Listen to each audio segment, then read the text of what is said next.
Hello guys, வணக்கம். This is Ambuseelan. இன்னைக்கு நம்ம என்ன பார்க்க போகிறோம் அப்படின்னா ஸ்டோகாஸ்டிக் இண்டிகேட்டரை பற்றி தான் என்டையராக இந்த வீடியோவில் பார்க்க போகிறோம். பிகினராக இருக்கிறீங்க அப்படின்னா இந்த வீடியோ ஸ்கிப் பண்ணாமல் எண்டு வரைக்கும் முழுமையாக பாருங்கள். ட்ரேடில் ரொம்ப முக்கியமான விஷயமே என்ன அப்படின்னா மொமெண்டத்தை ஐடென்டிஃபை பண்ணுறது தான். சரிங்களா? இந்த ஸ்டோகாஸ்டிக் இண்டிகேட்டரை பொறுத்த மட்டும் 1950 ஜார்ஜ் அப்படிங்கிறது தான் டெவலப் பண்ணார். சரிங்களா? இவர் ப்ரைஸ் மூவ்மெண்ட் ப்ரீவியஸாக 14 டேஸாக என்ன நடந்திருக்கோ அதை பேஸ் பண்ணி இந்த இண்டிகேட்டர் உங்களுக்கு ஒர்க் ஆகும். சரிங்களா? ரேஞ்ச் பார்த்தீங்கன்னா 0 to 100 வரைக்கும் இருக்கும். 80 to 20, அதாவது RSI நீங்கள் படிச்சிருப்பீங்க, சிமிலராக இருக்கும், பட் அது கிடையாது. சரிங்களா? ஸோ இந்த இண்டிகேட்டரை பொறுத்த மட்டும் ஆஸ் யூஷுவல் நம்ம எப்போதும் போகலாம், ஸ்டடீஸில் போயிருங்க. ஸோ நீங்கள் கிளிக் பண்ணிங்கன்னா ஸ்டோகாஸ்டிக் இருக்கும். ஸோ இதை கிளிக் பண்ணிங்க அப்படின்னா உங்களுக்கு இங்கே ஷோ ஆகும். சரிங்களா? இந்த செட்டிங்ஸ் போயிட்டு 14 டேஸ் பீரியட், அதாவது இண்டிகேட்டரோட மெயினான பர்பஸே என்ன அப்படின்னா ப்ரீவியஸாக இருக்கிறத செக் பண்ணி இன்றைக்கி கொடுக்கும் டேட்டா. இப்படி நடந்திருக்கு, இப்போ இப்படி நடக்க வாய்ப்பு இருக்குன்னு சொல்லும்.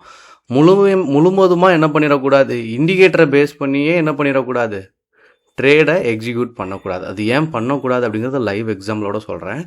ஸோ ஓவர் பாட் ஓவர் சோல்டு 80-20 கொடுத்துருங்க. ஓகேங்களா? டன்னு கொடுத்துருங்க.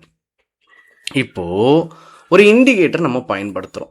இது எதுவாக இருந்தாலும் RSI, MACD, stochastic, super trend, Bollinger pant, எது வேணாலும் நீங்கள் பயன்படுத்துங்க. பயன்படுத்துறதுல பிரச்சனை இல்லை, பட் எங்கே எப்படி பயன்படுத்தணும் அப்படிங்கிறத நமக்கு ஒரு தெளிவான பின்பம் இருக்கணும். இதில் ஃபர்ஸ்ட் 3 திங்ஸ் இருக்குது. சரிங்களா? இண்டிகேட்டர் பயன்படுத்துறதுக்கு இதில் ஃபர்ஸ்ட் பாயிண்ட் என்ன அப்படின்னா, பிகினராக இருக்கிறவங்களுக்கு இப்போ நான் சொல்லிக் கொடுக்குற விஷயம் ரொம்ப ஹெல்ப்ஃபுல்லாக இருக்கும். ஸோ கவனமாக கவனிங்க. மந்த்லி டைம் ஃப்ரேம் போடுங்க. இப்போ நான் நெஃப்டியில் போட்டிருக்கேன். நீங்கள் ஸ்டாக்கில் ட்ரேட் பண்ணுறீங்க அப்படின்னா ஃபர்ஸ்ட் என்ன பண்ணுங்கள், அந்த ஸ்டாக்கை செலக்ட் பண்ணிடுங்க. அந்த ஸ்டாக்கை எப்படி செலக்ட் பண்ணலாம் அப்படின்னா டாப் 10. சரிங்களா? இப்போ NSE வெப்சைட் நீங்கள் போகிறீங்க அப்படின்னா, ஸோ இதில் வந்துட்டீங்க அப்படின்னா இண்டிசஸ் போனீங்க, NSE வெப்சைட் நெஃப்டி 50. இப்போது மேஜராக நம்ம என்ன பண்ணுவோம், ஸ்டாக் செலக்ட் பண்ணுறது இதில் பார்ப்போம். இதில் வால்யூமையும் செக் பண்ணும். இதுக்கு அடுத்து நாளைக்கு உங்களுக்கு ஒரு இண்டிகேட்டர் எக்ஸ்பிளைன் பண்ணுவேன். அதில் இதை வித் எக்ஸாம்பிளோட சொல்கிறேன். ஓகேங்களா? ஸோ இது ஸ்டாக்குக்கு எப்படி பண்ணுங்கிறத உங்களுக்கு நாளைக்கு தெளிவான ஒரு பிம்பத்தில் சொல்லிடுறேன். ஸோ செலக்ட் பண்ணும்போது இந்த டாப்பில் செலக்ட் பண்ணுங்கள். அதுக்காக தான் இந்த இடத்த நான் உங்களுக்கு ஷோ பண்ணுறேன் இப்போதைக்கு. ஸோ ஃபர்ஸ்ட் நான் என்ன பண்ணுறேன், நெஃப்டியில் மந்த்லி டைம் ஃப்ரேம் போடுறேன். சரிங்களா? அகெயின் நான் என்ன பண்ணுறேன், வீக்லி டைம் ஃப்ரேம் போடுறேன். அகெயின் டே டைம் ஃப்ரேம் போடுறேன். மந்த்லி, வீக்லி, டே, இது எல்லாமே என்னவா உங்கள் கண்ணுக்கு தெரியுது, க்ரீனாக இருக்கா? இப்போ மந்த்லி போட்டால் இந்த கேண்டில் க்ரீனாக இருக்குது, வீக்லி போட்டாலும் க்ரீனாக இருக்குது, டே டைம் ஃப்ரேம் போட்டாலும் என்னவா இருக்குது, க்ரீனாக இருக்குது. அப்போ மார்க்கெட்டுக்குள்ளே யார் இருக்கா, பையர் இருக்காங்க அப்படிங்கிறத ஃபர்ஸ்ட் ஐடென்டிஃபை பண்ணிடணும். சரிங்களா? Second point, entry. இந்த இண்டிகேட்டரை பயன்படுத்துகிற மேஜரான நபர்கள் பார்த்தீங்க அப்படின்னா ஸ்விங்கிக்கெலாம் ப்ராக்டிஸ் பண்ண மாட்டாங்க. ஸ்விங்கிக்கு முக்கியமாக என்ன அப்படின்னா முழுவதுமாக ப்ரைஸ் ஆக்ஷன் மோட் தான் இருக்கும். சரிங்களா? பட் இன்ட்ராடே ஸ்கேல்பிங் அப்படிங்கும்போது தான் நமக்கு ஒரு பக்காவான இண்டிகேட்டர் தேவைப்படும். சரிங்களா? அப்போது இதுக்கு அடுத்த விஷயம் என்ன அப்படின்னா என்ட்ரி நம்ம எந்த இடத்துல கொடுப்போம் அப்படிங்கிறது தெரியணும். நிறையா ப்ராக்டிஸ் பண்ணுங்கள். ஸோ உங்களுக்கு இந்த மாதிரியான டீட்டெயில் வேணும் அப்படின்னா நான் வாட்ஸ்அப் குரூப் கொடுத்துருக்கேன், லிங்க் டிஸ்கிரிப்ஷனில் கொடுத்துருக்கேன். ஸோ உங்களுக்கு டெய்லி மார்க்கெட் பற்றி அப்டேட்டான விஷயங்கள், யூடியூப் வீடியோஸ் இமீடியட்டாக உங்களுக்கு தெரிஞ்சுக்கணும் அப்படின்னா நீங்கள் என்ன பண்ணுங்கள், அந்த குரூப்பில் ஜாயின் பண்ணிடுங்க. ஓகேங்களா? Okay, fine. இப்போது என்ட்ரி பாயிண்ட் ரொம்ப முக்கியம். செகண்ட் பாயிண்ட்டை பொறுத்த மட்டும் நான் எங்கே என்ட்ரி கொடுப்பேன் அப்படிங்கிறது நான் அடிக்கடி சொல்கிறது தான். ஒரு பெரிய கல் இருக்குது அப்படின்னா அந்த கல்லை நீங்கள் சுற்றி நம்ம ஒரு உளியால் அடிச்சுட்டே இருக்கிறோம் அப்படின்னா உடையாது. ஒரே இடத்துல கரெக்டாக வச்சு அடிச்சுட்டே இருந்தீங்கன்னா அந்த பாறையை ரெண்டாக நம்ம என்ன பண்ணலாம், பிளந்துடலாம்.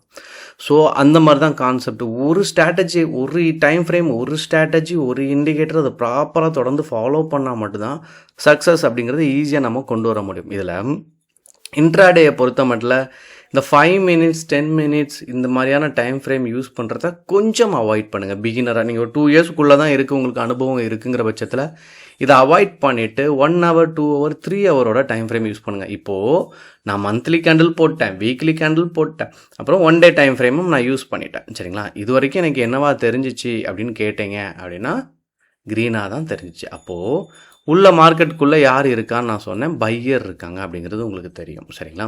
இப்போது 3 hour கேண்டிலோட விஷயம் என்ன அப்படின்னா இதனுடைய பிரேக் அவுட்டில் எப்போதுமே ஒரு சின்ன ப்ராஃபிட் இருக்கும். நீங்கள் ஒரு நாளைக்கு 3 கேண்டில் தான் வரும், 3 hour கேண்டில். இதை பிரேக் பண்ணிங்கன்னா ஒரு சின்ன ஸ்கேல்பிங்க்கு உங்களால் ஈஸியாக பண்ண முடியும். சரிங்களா? ஸோ இந்த 3 hours கேண்டிலோட இந்த 3 ஹவர்ஸ் கேனலோட ஹையை மார்க் பண்ணியிருக்கேன். 25,673 எடுத்துப்போம். இதனுடைய ஹை எடுக்கிறேன். ஓகேங்களா?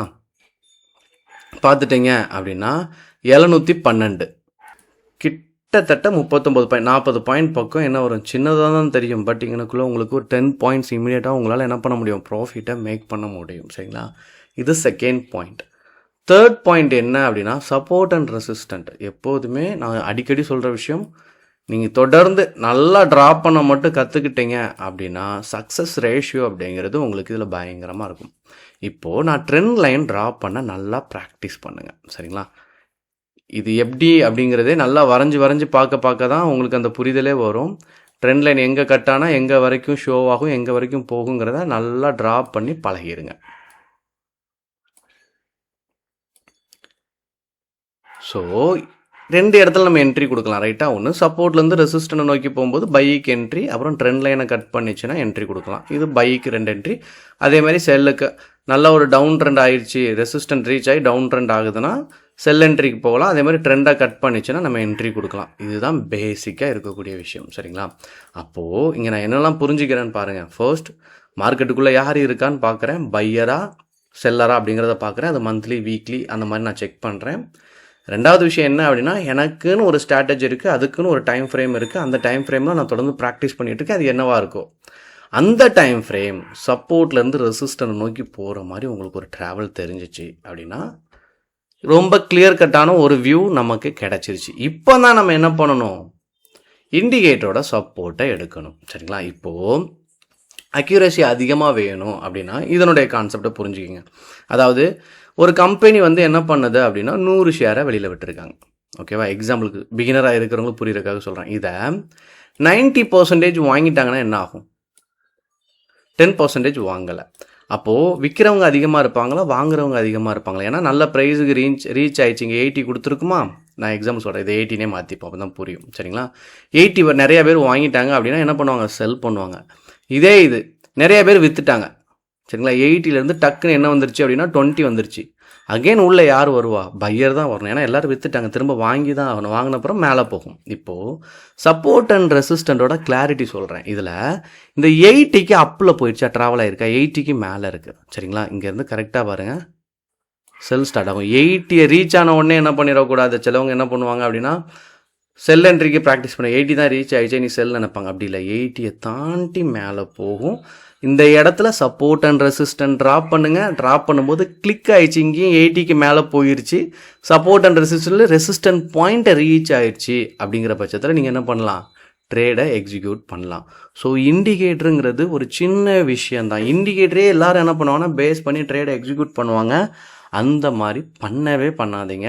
இண்டிகேட்டரை சப்போர்ட்டிவ், அதாவது ஒரு சாப்பாடு நம்ம ஒரு மீல்ஸ் சாப்பிட போகிறோம் அப்படின்னா கூட்டு, பொரியல், அவியல், சாம்பார், ரசம் எல்லாமே இருக்கும், பாயாசம் வரைக்கும் எல்லாமே இருக்கும். ஆனால் என்னதான் இருந்தாலும் உங்களுக்கு பிடிச்ச ஒரு டிஷ் இருக்கும். சிலவங்களுக்கு கொஞ்சம் ஸ்வீட் இருந்தால் நிறையா சாப்பிடுவாங்க, சிலவங்க பிக்கிள் ஊறுகாய் இருந்துச்சுன்னா கொஞ்சம் சாப்பிடுவாங்க. சரிங்களா?